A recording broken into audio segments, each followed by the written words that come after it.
Hi everyone, welcome back for another tutorial. In this tutorial I want to show you how actions can speed up your workflow on a daily basis or monthly basis or weekly basis. It's up to you. So I've got this beautiful image of this beautiful model and I want to do a full retouch.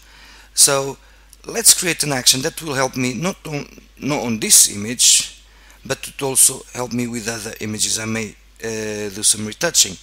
So first thing I'm going to do, I'm just going to window, let's go window and click in actions, and now we've got the actions panel right here.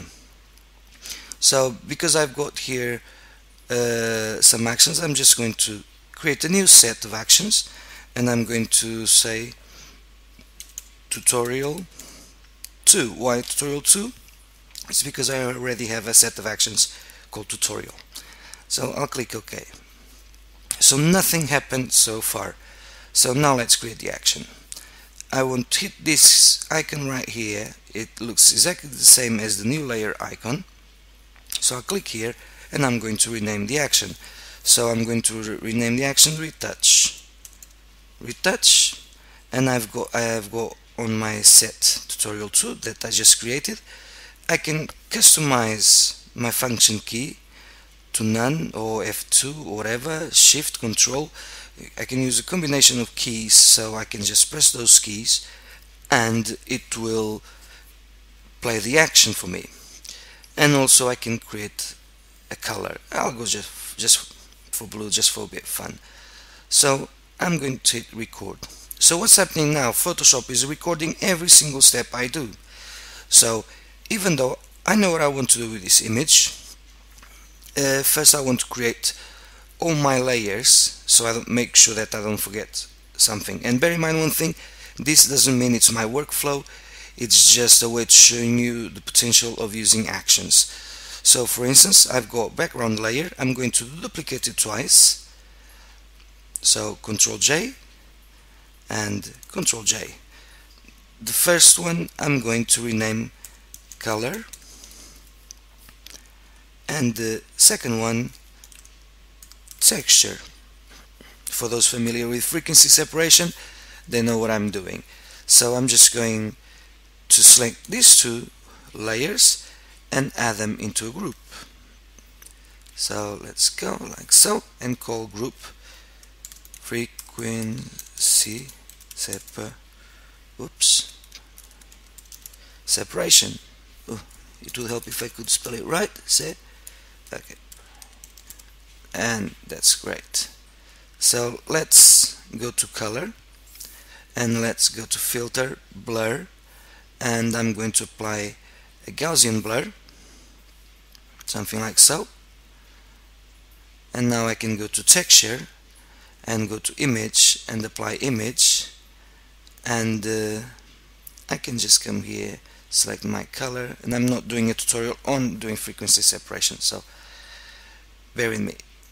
So linear light, so we have frequency separation done. So now let's say I want to enhance the eyes, so I'm going to just create another layer.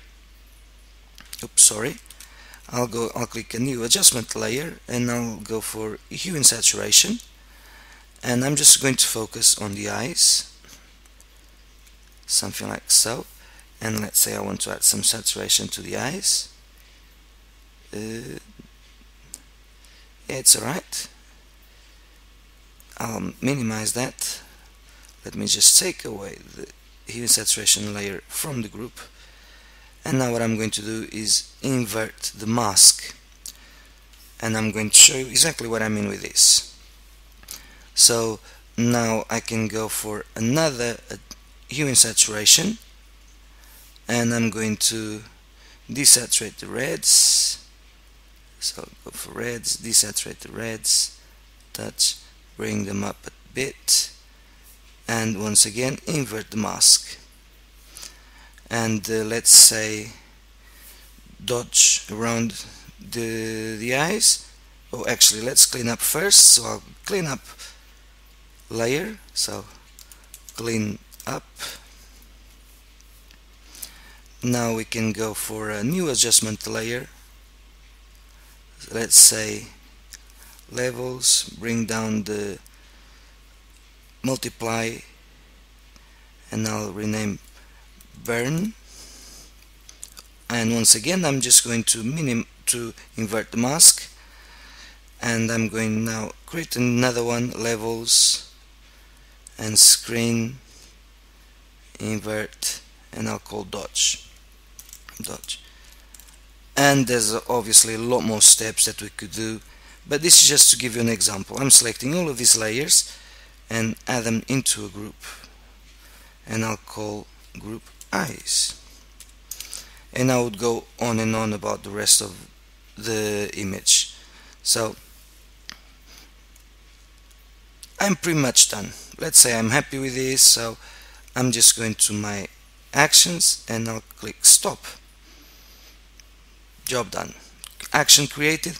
But everything I did now, how will it help me for the images? So all I'm going to do, I'm just going to revert this image back to the point where I brought it back to Photoshop. So it's just doing that now. And like I said, I'm not doing a full retouch. This is just to give you an example, and this doesn't mean it's my workflow. It's just a way for you to understand and see how they can actions can actually save you some time. So I've got my background layer. I'll open my actions panel. I'll make sure, obviously, let me minimize that, but I'll click retouch and I'll hit play. And as you can see, it's doing everything, including renaming the layers and applying any filter that I used. Like in this case I used blur for the color layer, texture it was the apply image, and now the eyes. So how would this help me? So let's hide the eyes, let's go for color, or texture, let's go for texture. And once again, I'm not doing a tutorial on how to do frequency separation. I'm just showing you how it can be done. So I've got texture. I could come here and start fixing. I'm overdoing it, of course. I'm making sure that I'm using current layer. So let me minimize my brush, and I would do my retouching like so. And let's say I was happy with that, and then probably just a bit of blur on the color layer. So I'll just go add some feather, and I'll just go something like so. This is just for a bit of fun, so you can see how we can speed up my workflow. I'll go filter, blur, Gaussian blur, and I'm happy with this. So let's say I'm happy with the frequency separation, so I can minimize, and now I'll go to eyes. So now I have my hue and saturation, and in here I could have renamed actually saturate, stroke vibrance,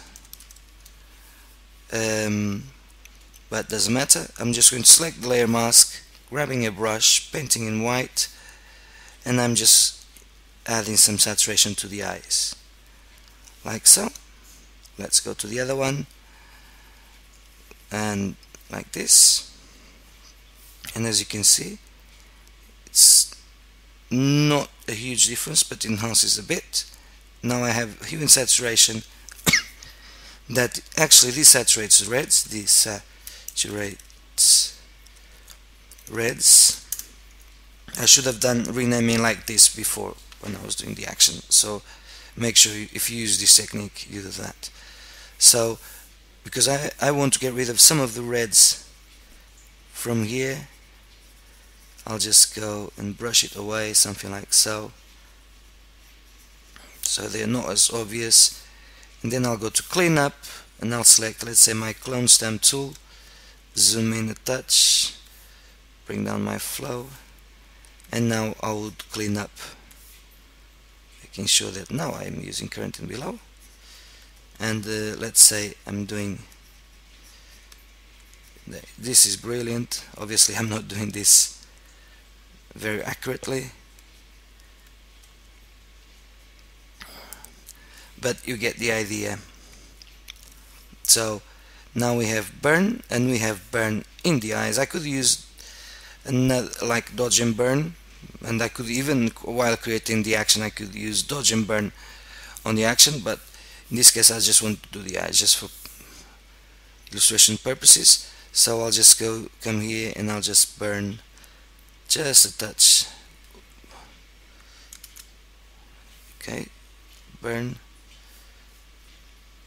Let me just bring down my flow, something like so.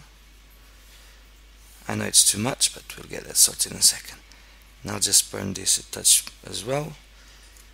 So now we can actually apply a blur into our burn areas. So our Gaussian blur, something like so,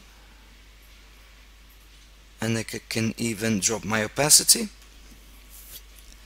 So I'll just come here and drop my opacity a touch and do the dodge once again with the brush. I can just enhance a bit more the eyes. Obviously I would make sure that I would make this the lower flow and lower opacity, but this is just for you to have an idea on how it can improve your workflow with actions. So I'm going to filter, blur, Gaussian blur, and apply a nice blur once again, but now on the dodge. Click OK and adjust the opacity until it suits me. So obviously this is not a full retouched image, but as you can see, before and after, very subtle. But I'll just go like this. As you can see, very subtle, but that's not the point of doing the retouching. It's just to show you how actions can actually improve your workflow. And bear in mind one thing. Let's say I'm just going to get rid of this. Let's say you have a special technique to convert an image to black and white. So let's say you go to black and white, and this is your technique. Oops, she's a bit, yeah, there you go. Let's say this is your preferred technique. It's a bit too much, but just an example. Let's say this is your you can save it as an action on top of the stack, and or you can just use this to create it, or you can create a preset based on this. And there's so many possibilities that you'll not believe it. Just experiment, see what suits you best for your workflow. Don't follow this workflow, because not always I work like this, but sometimes I do actually. But this is just an example on how it can speed up your workflow, because next image you open, and I'm just going to grab very quickly this image I did for the previous tutorial. I've got the image, I've got retouch, I'll click play, and does everything like before. And now I can focus on my retouching on this image, and that goes for the other ones. And the good thing about this also is that you'll never forget any of these steps, because sometimes when you're creating an image and you're retouching, you go like, something's not right, and you realize you forgot to do either the eyes, or just clean up a bit of the reds of the eyes, or you didn't do enough dodge and burn. And this way you'll have a nice workflow that it will help you being fast, and also help you not to forget what to do on the image. I hope you enjoyed it. Thanks for watching, and I'll see you next time. Bye for now.